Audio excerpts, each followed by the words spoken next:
Hello there, and welcome to the first edition of Two Wise Guys. My name is Patrick Sanchez. Hey, and I'm John Franquist. And we are the Two Wise Guys, and we're two wise guys that we talk about everything. Such as? A lot of crap. Basically, we're going to be discussing movies, we're going to be discussing women, politics, current events, all that sort of thing. Now, anything you're interested in, we got you. Now, this is our first episode, so we're a little bit nervous here, so bear with us. In fact... He's nervous, I'm not. He's not nervous, but I got a little drink here. I'll probably get smashed before this one is done. You want to introduce the first topic? Our first topic for our first episode is on Godfather 3. Yes, I know what you're saying. Godfather 3 came out in 1990, but we got to talk about this because there's issues. We have serious issues. Godfather 3 sucked.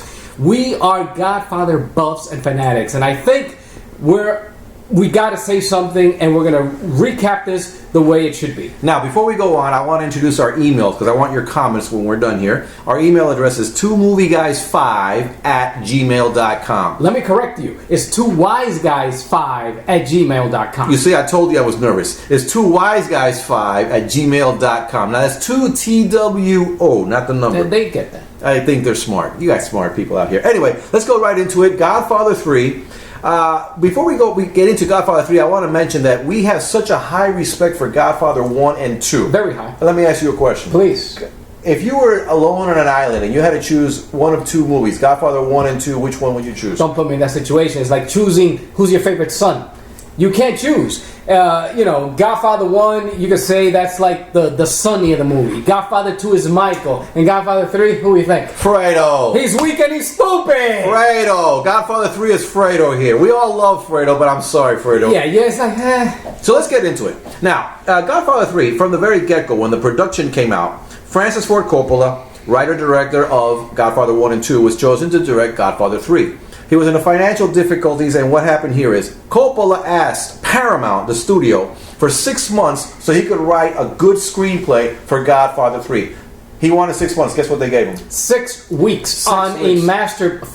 You're talking about following a masterpiece. Mm-hmm. You should have the balls to ask for 6 months. 6 months. And now what we're talking about here is they waited 19 years to make this movie. Why couldn't they wait 6 months more? Don't make 6 sense. weeks. You can't even train for a boxing match in 6 weeks, people. And anyway, 6 weeks he has to write a screenplay. Problem number 2, Robert Duvall. What happened with Robert Duvall? Robert Duvall, which plays Tom Hagen as the character. The problem with Tom, whatever the reason is, we don't know, but apparently they couldn't come to a deal with Robert Duvall, and apparently it was a contractual problem. Meaning money. Which, to me, I don't see how that could not happen. And along the same line, Robert Duvall wanted to play Tom Hagen, and they didn't have enough money for him. Right? Okay, Allegedly. fine. Allegedly, they hadn't have enough money to pay Robert Duvall. So, two things happened here. He only had 6 weeks to write. He wrote the Tom Hagen character in the film. Writes it in the film. Robert Duvall bails. So now there's no Tom Hagen. So they got to rewrite the screenplay that they only had 6 weeks to work with. Now, here's my question. They had these other actors. They had John Savage. Who the hell is he? You remember the Deer Hunter? Yeah, he was the guy who lost his legs. The guy that lost his legs. John Savage, which I'm sure he makes a couple of bucks, right? Okay, they got Bridget Fonda, who makes a few dollars. Back in the day. In small, very small roles. Why not get unrolls to play those roles and leave and give Robert Duvall some extra money and put him in the picture? I don't get it. Well, then we go on. We got Anthony, some guy that we still to this day don't know who his name is, other than he sings opera, plays Anthony Corleone, Michael's son, who in a cliche situation would have been his successor, but in this movie he's not. Then we got... Well, before we go there, I want to say something about Anthony. Whoa. Hold it. Anthony. What's going on? As you see, we didn't do all our homework. We don't know the name of the actor who played Anthony. All we do know is it doesn't matter. He's not even an actor. He's an opera singer, and I hear that they auditioned 200 opera singers, and they chose this guy. And this guy played so lame. I mean, what, the other 199 were worse? I don't get it. Could you get an actor and mimic the opera scenes? Right. And I have a problem with the opera, but that's another story. They could have made an opera movie, because apparently Coppola likes music. I got that. Make an opera movie, but this is The Godfather. Moving on. Sofia Coppola, who plays Mary Corleone, Michael's daughter. We'll be cool with Sofia Coppola because she was thrown into this situation, and I got a feeling because of the 6 weeks Coppola was given, basically this production became a flea market. He's looking for wherever he could do cheap arrangements, he's going with it, and the end result is what we saw. Okay, so we're going to leave Sophia alone, and she's a very talented director, by the way. Yes, Lost in Translation, Lost in Translation. Right. What else has she done? I don't know. I don't know either, but okay. All right. Moving on. Now, who did not get cast in the film? Well, first of all, Connie had kids who had issues that were mentioned in part 1 and part 2. You would think that which are Michael Corleone's nephews, and you would think that could have been an angle that you could use the nephews, because at the end of the day, Michael killed Connie's husband, which is Carlo. What happened there? We don't know. That disappeared. They killed the dad. Exactly. And where are the cousins here? That could have been an angle right there. So they weren't in the movie. Now, I think, let's get into it. Let's start. We're going to go with the movie. We're going to decipher the movie from the beginning to the end and show you all the crap we didn't like. Right. But before we go there, I got to mention, what about the other cousins? They didn't use Santino's real kids, etc., etc. They could have used, instead of Vincent being a bastard son, we could have used Fredo's son. But let's get into it, because I'm getting ahead of myself and I get excited and my blood pressure is high. We don't want that to happen. Exactly. Okay. All right. Let's get right into it. The movie Godfather 3 begins. Confirmation. Michael Corleone gets a medal from the Vatican because of his charitable work and some kind of thing like that. Right. They have a party, and usually in these parties in the Godfather films, they start introducing all the characters. Now, in the introduction, we find out that Anthony, Michael's son, knows that Michael killed Fredo. That's Michael's brother, who is Anthony's, of course, warm, loving uncle. They know that. Okay. Anyway, the point is, the movie starts, and Anthony is shown as, it's almost like he hates his dad, he dreads his dad, he's resentful, etc. He doesn't want to go to law school, he wants to be an opera singer. He has bad memories, He's got bad memories, and he's pissed. Okay, so you think the movie's going to go with that little subplot somewhere. Where did it go? Nowhere. Out of the blue, Anthony becomes warm and loving towards his dad in the middle of the movie, and this little subplot went out the window. So why introduce it? Why not have Anthony be the warm son from the very beginning? This is what we call WO, wasted opportunity. Exactly. Now, going on. In the party, they introduce Vincent, who's the bastard son of Sonny, right, who's Michael's nephew. Right. And they introduce Joey Zaza. Zaza. Now, we got to say something about Joey Zaza. Please. In all the Godfather movies, you don't know who your enemies are. In fact, you don't even know how to trust your friends. It's like a Rubik's Cube, right? It's like a Rubik's Cube. All Godfather 1 and 2 were Rubik's Cubes. You figure it out. You figure it out. Twist and turn. But what was Godfather 3? Tic-tac-toe. It was easy. Joey Zaza comes into Godfather 3, walks in the party, everybody shuts up because this is Joey Zaza. And in case you don't know he's bad, he kicks a chair. He's a bad man. Right. Now, so Joey Zaza is bad. Now, going along with the movie, Michael, all the Godfather movies, what do they do in the Godfather movies? What is the problem? Usually, you have a problem, there's enemies, and what do? You eliminate your enemies. You kill your enemies. Right. So basically, Godfather 1, Godfather 2. It's a simple formula with mob movies, exactly. Especially with the Godfather. Now, the Rubik's Cube is to find out who the enemies are and you kill them. That's it, pretty much. Godfather 3, from the get-go, the audience knows who the bad guy is. You don't need to figure it out. No. So anyway, Vincent is telling Michael, and so is Connie, telling Michael, kill Joey Zaza from the get-go. So the audience is pretty much in there. This is the antagonist, kill Joey Zaza. Now, Joey Zaza curses Michael behind his back. What do you think you should do? Kill Zaza. Now, Joey Zaza tries to kill Michael's nephew. What do? You should kill Zaza. Joey Zaza publicly tells Michael, in case he doesn't know, he says, Michael, you are my enemy. What should you do? Kill Zaza. Joey Zaza and some others try to get Michael killed. What should you do? Kill Zaza. So what happens? Michael doesn't want to kill Joey Zaza. We don't get it. I don't get it either. And then what happens? Michael gets a diabetic stroke. We're getting ahead of ourselves. Don't worry. Michael gets a diabetic stroke, and while he's in the hospital, Connie and Alneri and Vincent say, what are we going to do? Kill Zaza. And they kill Zaza. Anyway. They kill him anyway, so they went over Michael's head. But remember, that's not what he wanted. That's a line from the movie in case people that are, whatever. We're talking to buffs. Exactly. Okay, back to Godfather 3. So we went a little bit about hurt ourselves, but what did Michael want to do? He did a deal with the Vatican.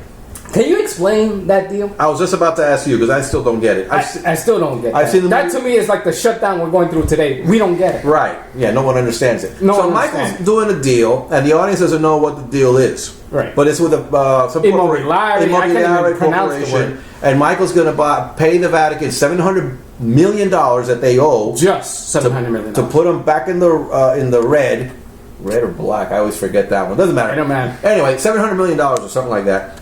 And he gets like a 25% of Immobiliare. A lot of math. Something like that. And he has plans. By the way, what are his plans with Immobiliare? Please, explain to me. I can't. They never say. They don't tell you what Michael's plans are. We don't know. Okay, so to get into the Immobiliare deal, he decides to break his ties with his gangster friends. Where do they go? He wants to go legit. He wants to go legit. So Altobello, an old fart that comes out in the movie. Eli Wallach's character. Eli Wallach's for you guys character. who are following. Altobello tells Michael, your gangster friends, they want in on this, but Michael doesn't want his gangster friends in. So they go to Atlantic City. Right. What happens in Atlantic City? Well, there's the infamous helicopter hit. Michael goes in there, and he's trying to break ties. He's giving out checks to break off from the mobsters. Next thing you know, 20 seconds into the deal, after he gives out his checks, except for Zaza, there's a helicopter hit. Everyone dies except Michael, Neri, Vincent, Abatello, and Zaza. Now, here's the thing. Please. Just to rehearse, so Michael's giving checks to all these gangsters, like breaking ties. What was the amount of one check? One check was like $30 million. He gave to one guy. $30 million here, $20 million there, whatever it was. He's giving out these huge checks, which coincidentally nobody gets to cash. Right. But anyway, he gives out these huge amounts of money.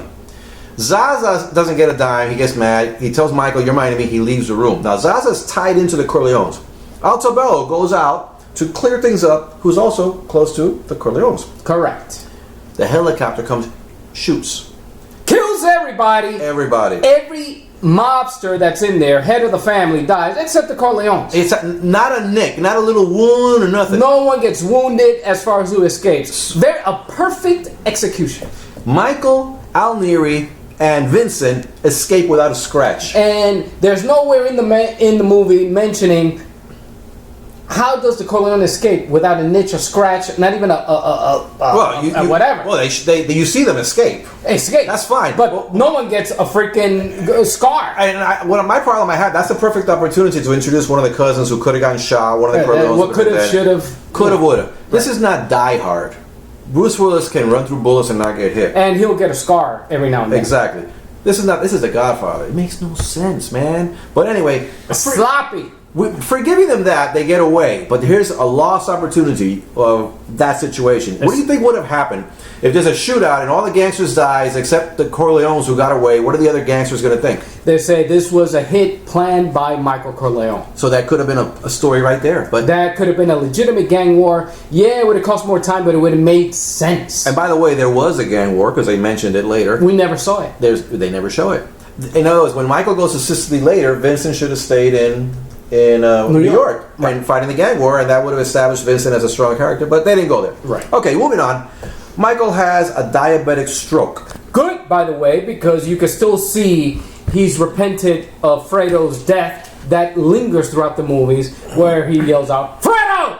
and "Abatello!" I mean, there's a lot of things going on in this stroke. Altobello. Whatever. Exactly. You know what I'm talking about. So he has a diabetic stroke, ends up in the hospital, and then while he's in the hospital, he gets mad because they killed Joey Zaza against his wishes, and they decide to go to Sicily to solidify this Immobiliare deal. Do you know what have you figured out yet? It's like, it's a big real estate thing, and do you care? Nah. Let's get one. Okay, so he goes to Sicily, and while he's in Sicily, all I know is that the Vatican, the Pope himself, has to give final approval of Michael's deal with Immobiliare. Right. But the Pope gets sick and dies. Right. So he's screwed. He's screwed. So these guys that he's working with are screwed. In the middle of this, they introduce another character named Lucchesi. So basically, Michael's enemies are Joey Zaza, who got killed, Altobello, and Lucchesi. By the way, why did Altobello betray Michael? Again, it's another mystery wrapped in an enigma. We don't know. It's unclear. So, going on with that, we introduced another character, Father Hagen. That's Tom Hagen's son, Robert Duvall, who didn't come out in the movie. Which is John Savage. Right, John Savage. Right. Father Hagen. I don't know his first name, I forgot. But he's Michael's nephew. Mm-hmm. When Michael got screwed in the Vatican, and he walks outdoors. There's Father Hagen. Yeah. Hey, Uncle Michael, how The are you? Borgias. We don't know. And he mentions that the went Borgias. nowhere. And then it sounds like it's a subplot. Maybe Father Hagen could have cleared over this Vatican deal. Maybe when they got the new Pope. That's what we call in the industry, John, LO, lost opportunity. They could have had a chance, and Vincent could have been involved in bribing some cardinals to get that new Pope on their side. What could have, should have. Something. But they introduced us Father Hagen for sloppy work. For nothing. Okay, so Vincent. I had a problem with I like the Vincent character. I like Andy Garcia. I like Andy Garcia because physically he fits the roles of all the brothers, and I agree that he has the temperament of all the brothers, the warmth of Fredo, the calculations of Michael, the temper of Sonny, etc., etc. The problem I had was, why did he have to be the bastard son of Sonny Corleone and not the bastard son of Fredo? But that's a different topic. I don't have a problem with that. I got a really huge problem. I have no problem with that at all. Fredo used to bang cocktail waitresses 2 at a time. Okay, no one could get their drinks. You would think he would have a bastard son when one of the cocktail waitresses. Maybe he did. Well, why not introduce this character as Fredo's kid, where there's more of a connection? Well, who cares? Coppola decided. Sonny had 2 kids. He had twins, and he had another son. Where were they? They were even shown in the beginning of the movie. I have a problem with that, but to say the fact that they don't. Coppola insulted the audience. They don't introduce a bastard son of Fredo. I have no problem with that. Bastard son of Sonny, I really don't care. No, you got to care. It's Godfather 3 for God's sake. They were introducing Vincent, the Andy Garcia character, as the next Godfather. And there might have been a Godfather 4. There were plans to that. Let's not even go there. That's lost. But I wanted them to establish Vincent as a stronger, calculating character. I feel they missed it. Now, that's what we call in industry, John, LO. Lost opportunity. Now, while they're in Sicily, I forgot to mention Vincent and Mary, that's Michael's daughter. Sofia Coppola. They're cousins. And they hook up. And Michael doesn't like that. Right. In the meantime, I think that's what they call kissing cousins. Kissing cousins, kissing each other, and we've all been there. And Dad didn't like that. Now, Michael's trying to hook up with Kay, his ex-wife. Was he trying to hook up? Yes, he was. Mother of his children. All right. And I don't have a problem with that, except that it went so slow and so boring. All the little subplots we talk about take time. I got that. But why spend so much time on Kay, who, by the way, remarried? Yes, to a judge. She moved on. Yes. So, Michael, don't waste your time. He's like, after this woman, and I'm like, come on, Don Corleone. Let it go. And we didn't even mention the haircut of this guy, but, it was slow. It was slow. Now, here we're going. Don Tomasino, who came out in Godfather 1, he lives in Sicily, good friend of Michael's. Yes, the guy in the wheelchair. The guy in the wheelchair dies. Right. Now, here's a problem that I have. When he dies, they have a little funeral thing going on, and Michael sits there crying. He's talking to a corpse. Yes. Talking to a corpse. We couldn't connect to that, Mr. Coppola. The reason being is, who the fuck is Don Tomasino? We get it, but you could have used Vito's coffin. Excuse me, I get emotional for these things. You could have used Tom Hagen as an angle. Yes. Don Tomasino, 19 years later, how the hell do we connect with that scene, which I think was a good scene, well written, but what we call in industry, John, LO. Lost opportunity. It should have been applied somewhere else. I don't think Michael should be talking. See, the Godfather 1 and 2, these guys, you could tell what they're thinking by they're looking at each other. Right. I think Michael looked so depressed and tired, you didn't need him to spell out what he was thinking. And the movie was getting depressed and tired. Exactly. So just move on. Now, moving on, he's talking to a corpse. We don't like that. He decides he wants out of this crap, and Vincent moves up and becomes the new head of the family. He's like the new Don. Right. That leads us to the opera scene. Oh, the opera. Which, the finale of all Godfather movies, God. Michael kills all his enemies. So in the horror. During the opera, yes, he kills his enemies. By the way, I like the opera scene. You did? I liked it, but hang on. I like the opera scene in itself. So you think it should have been a movie? It should have been in another movie. Right. The opera scene in itself was good, but for this movie... Overextended? It was way too long. I was like, watching the damn opera. Would you kill somebody already? Right. That's where I was going. The opera was symbolic to what was going on. Betrayal, killings, etc. So the opera was an analogy of what's going on. I had a problem with the suspense of the movie being a sniper running around the opera trying to kill Michael. It's not Godfather-ish. It's part of it. Oh, here's something I forgot to mention. Connie. The Connie character. Did you like the Connie character? She was a little bit overboard. The problem I have with Connie's character is this is Connie in this movie. Yeah. She was over. First of all, the acting, and we're talking about veteran actors, Mr. Al Pacino, hold on, the acting Connie was a little melodramatic. What about Connie? Well, what I want to say is this: Connie in Godfather 1. In Godfather 1, Connie was abused wife. In Godfather 2, she's a bit of a whore. Yes. In Godfather 3, she's hardcore. Yes. She's making shots. Exactly. She's calling shots. She wants to kill Zaza. She poisoned her godfather, Altobello. She's more hardcore than Michael. Where did this come from? I mean, if you think about it, Godfather 3 could have been Connie Corleone could have ran the family better than Michael in some ways. I agree 100%. And that's okay, going on. So the opera scene goes on. Mary gets killed coming out. And here's something I've always thought. If that would have been a big shocker, I would have jumped out of my seat if Mary would have gotten shot in the movie half an hour earlier. Well, let me correct you there. You would not be able to jump out of your seat because at the time of this movie came out, you were over 200 pounds. So you would have tough time jumping out of your seat. Today's a different story, but go ahead. Okay. I wish I had a witty comment to say about that one, but I'll let it go. If they would, you cannot end the movie on a downer. The movie's already dipping. It's dipping. Kill Mary. Please. Kill Mary. You're touching me. Kill Mary half an hour earlier. Michael gets pissed. Vincent gets the revenge. Wraps it all up. Gang war. A gang war based on that. I'm fine with that. But when you kill Mary at the end of the movie, after Michael killed all his enemies, they kill Mary. Vincent kills the guy who shot Mary, and that's all over. Right. And then what happens after that? We get get some flashbacks, and we see Michael 20 years later sitting at a chair. He falls over his chair. He dies, and the Chihuahua pisses in his face. Now, here's what I think about that. Michael dies. It sounds like Coppola wanted to kill Michael. Coppola did everything in his power for Michael to suffer. Kills his daughter, gets rid of the family. I mean, the movie was sloppy, careless, and depressing. But what I'm getting at is this. What? Go ahead. You're stuttering. No, what I'm getting at is this. If you want to kill Michael, kill him with Mary right there. Boom, he's dead. End of story. Movie's over. Fine. It sounds like they wanted to see, well, maybe we'll squeeze in a Godfather 4. We need Michael alive a little longer. But we still want him dead for whatever reason. So they show Michael really old, and then he falls over and dies. And we know he's going to die eventually. Right. But they just want to show that he's suffering still for more years and he dies. And don't forget the Chihuahua that pisses on him. All right. So basically, you have anything else to say? No, we got to wrap it up. Basically, this is a movie that basically you are going to have to blame Paramount and Francis Ford Coppola. Paramount because of the pressure they put on Coppola, and two, Coppola who had 19 years to have this movie ready in a drawer. From things I've seen in books and stuff, there was a lot of routes Godfather 3 could have taken. Coppola took this route. We respect it. We understand it. But it was sloppy and messy. Mm-hmm.